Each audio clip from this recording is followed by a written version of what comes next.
नमस्कार, मैं श्यामगिरी। आप देख रहे हैं टीएफडी इंडिया न्यूज 24। टीएफडी इंडिया न्यूज 24 में आप सभी दर्शकों का स्वागत है। एनडीए में हड़कंप मच गया। नीतीश नायडू शिंदे नाराज, होगा खेल। 16-2-12-7 सांसद किसके साथ, यह एक बहुत बड़ा सवाल इस वक्त बन करके उभर रहा है, क्योंकि इन्हीं सांसदों के इर्द गिर्द इस सरकार की सारा तानाशाही और जुल्म गुजर रही है, और इन्हीं के दम पर सत्ता भी है और इन्हीं के दम पर सत्ता आने वाले वक्त में जाएगी भी।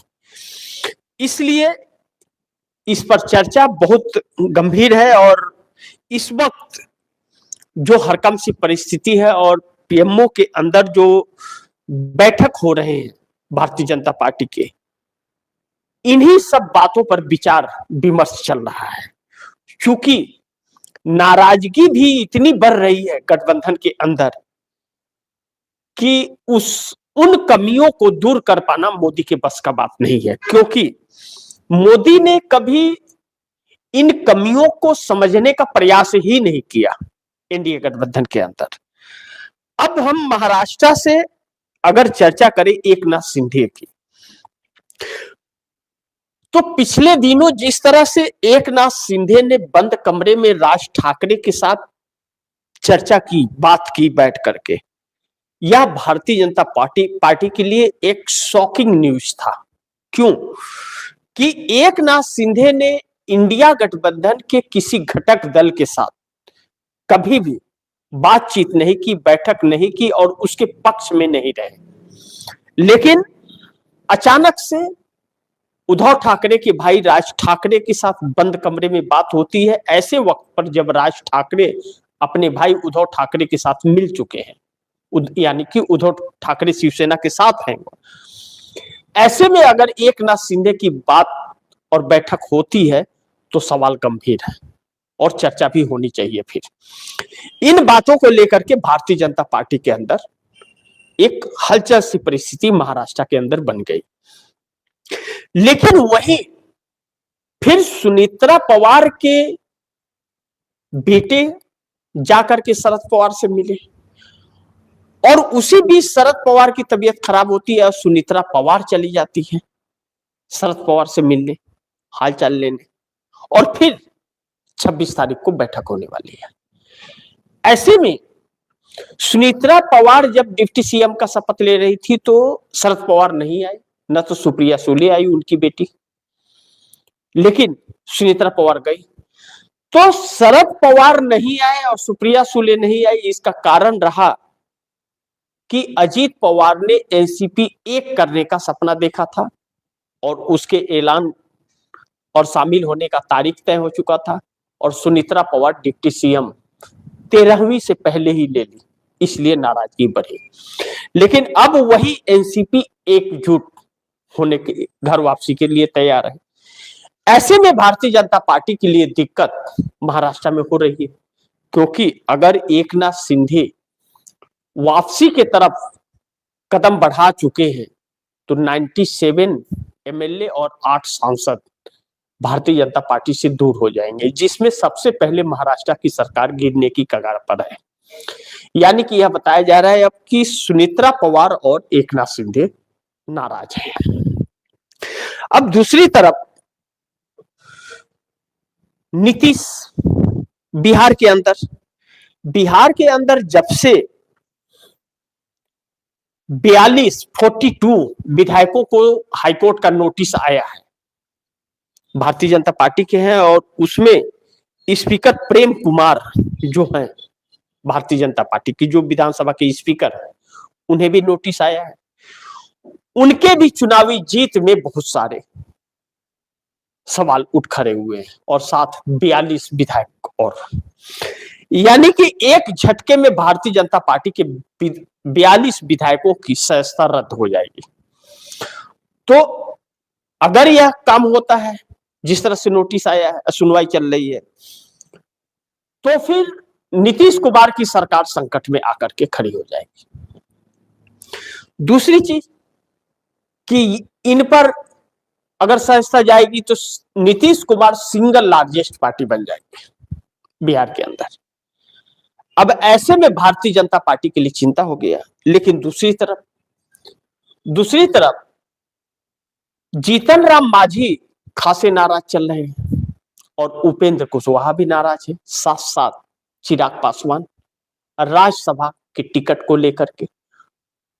और राज्यसभा पर भारतीय जनता पार्टी किसी की सुनती किसी की नहीं है, सपने दिखा देती है लेकिन सुनती नहीं है, तो वह नाराजगी है।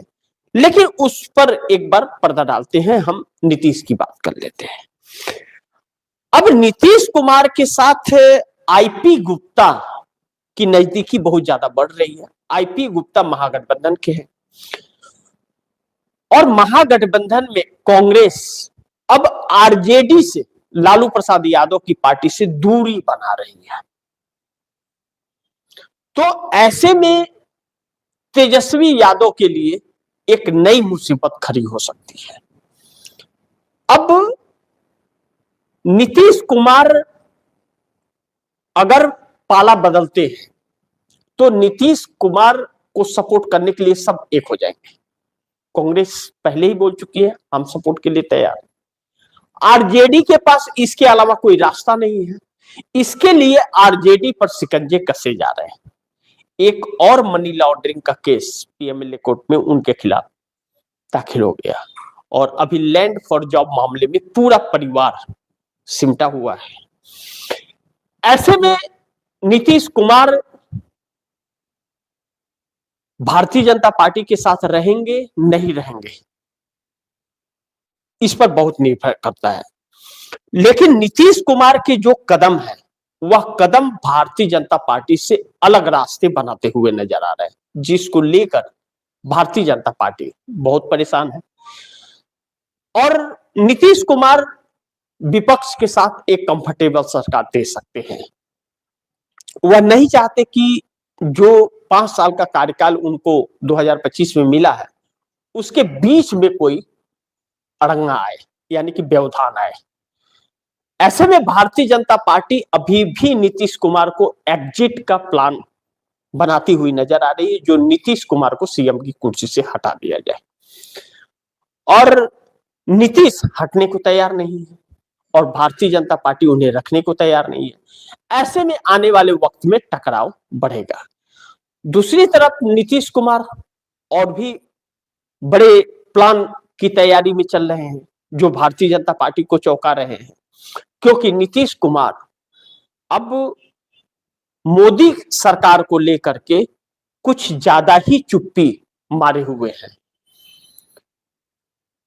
ऐसे में चंद्रबाबू नायडू एक अहम कड़ी एनडीए गठबंधन के हो जाते हैं। अब नीतीश कुमार के 12 सांसद हैं।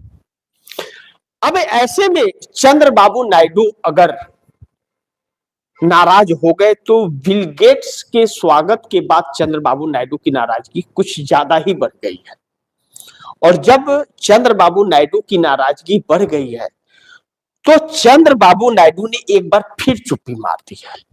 एक बार चुप्पी मारी थी तो अल्टीमेटम सरकार को 1 फरवरी का दिया था। 1 फरवरी तो खत्म हो गया, अब 1 मार्च आने वाला है। बजट सेशन चला, चुप्पी मारे रहे। अचानक बिल गेट्स का स्वागत करते हुए नजर आए।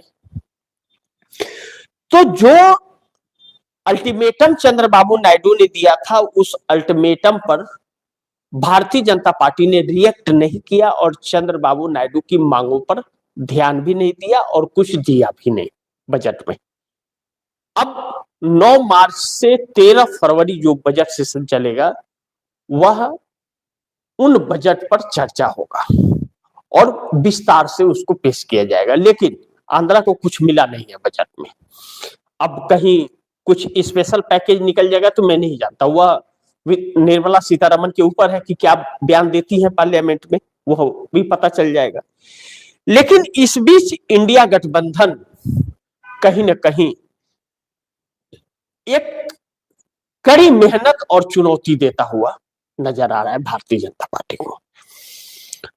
अब चंद्रबाबू नायडू को बिल गेट्स का स्वागत कराने के बाद और जो इस वक्त माहौल देश में बन रहा है, इससे चंद्रबाबू नायडू के ऊपर कुछ प्रभाव अलग तरीके का पड़ रहा है, जो चंद्रबाबू नायडू को विचलित कर रहा है।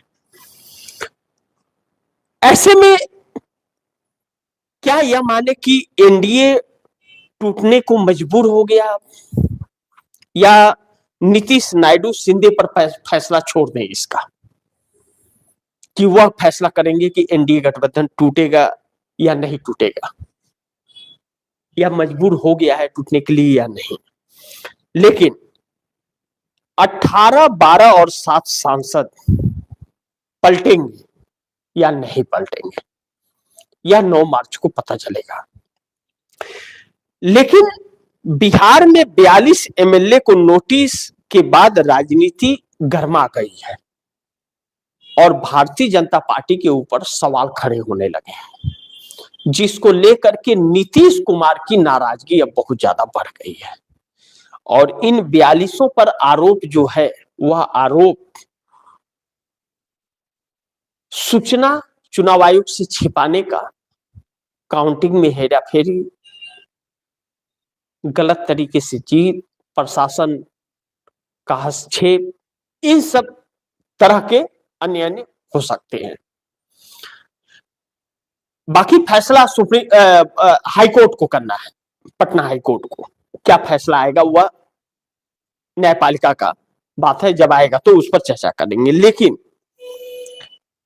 उत्तर प्रदेश के अंदर योगी और शंकराचार्य के बीच भारतीय जनता पार्टी के हिंदुत्व पर जो सवाल बड़ा एक उठ खड़ा हुआ है, यह हिंदुत्व का सहारा लेकर के योगी आदित्यनाथ को निपटाने की एक साजिश चल रही है, या फिर वाकई हिंदुत्व की लड़ाई हो गई है और यह बैकफुट पर आ गई है सरकार।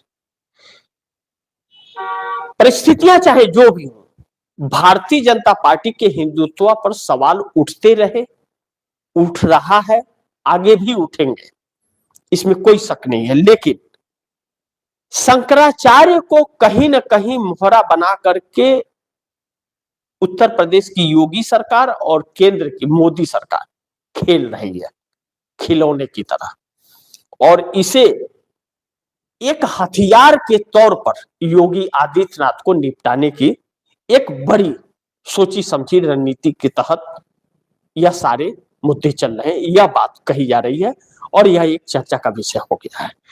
दूसरा, शिंदे नायडू की चुप्पी से बीजेपी परेशान है, बैठकों का दौर शुरू है, लेकिन कांग्रेस से डरी भारतीय जनता पार्टी सत्ता जाने का डर सता रहा है मोदी सरकार को। इसमें कोई शक नहीं होना चाहिए किसी को, क्योंकि एकनाथ शिंदे ने जब राज ठाकरे के साथ बैठक की और चुप्पी मार ली, तो भारतीय जनता पार्टी के लोग भी सोचने पर मजबूर हो गए कि एकनाथ शिंदे के लोगों ने बीएमसी चुनाव के पहले यह बयान दिया था कि एनडीए गठबंधन में रहना है नहीं रहना है, हम जल्द इसका फैसला करेंगे। तो क्या एकनाथ शिंदे राज ठाकरे के साथ बैठक करके इस बात का संकेत दे रहे हैं कि अब वक्त पूरा हो गया, हम एनडीए छोड़ेंगे, या मजबूर हो गए हैं छोड़ने के लिए? एक संकेत यह है। दूसरा, चंद्रबाबू नायडू की चुप्पी भी भारतीय जनता पार्टी को परेशान कर रही है। चंद्रबाबू नायडू चुप ही थे अपनी डिमांड रखने के बाद में, लेकिन चंद्रबाबू नायडू ने कहा था कि हमारे पास आपके अलावा विकल्प है, अमित शाह को कहा था। विपक्ष हमें ऑफर दे रहा है, आप नहीं पूरा करोगे तो हम विपक्ष के साथ चले जाएंगे, सरकार गिर जाएगी। तो उस पर चर्चा फिर नहीं हुई, चुप्पी हो गई। लेकिन बिल गेट्स का स्वागत हुआ तो चंद्रबाबू नायडू ने सोचा कि चलो 400-500 करोड़ का इन्वेस्ट बिल गेट्स कर देंगे। लेकिन बिल गेट्स भाग खड़े हुए, क्योंकि विरोध देश में उनका बहुत हो गया, क्योंकि वह एप्स्टीन फाइल में दोषी हैं। उनका नाम कई बार आया है, आप दोषी कह लीजिए या नाम कई बार आया या कह लीजिए, लेकिन उनका चेहरा सामने आ गया है। ऐसे में चंद्रबाबू नायडू की साख गिर गई। अगर विरोध नहीं हुआ होता बिल गेट्स का और बिल गेट्स भाषण दिए होते या उनका कोई दिया होता, बिल गेट्स चले गए तो कहा गया कि कोई और देगा, लेकिन वह भी भाग खड़ा हुआ। तो ऐसे में चंद्रबाबू नायडू को जबरदस्ती एप्स्टीन वाले चर्चा में घसीट दिया नरेंद्र मोदी ने, और एआई समिट का भी छिछलेदर मच गया। तो चंद्रबाबू नायडू की फिर इससे नाराजगी और बढ़ गई है।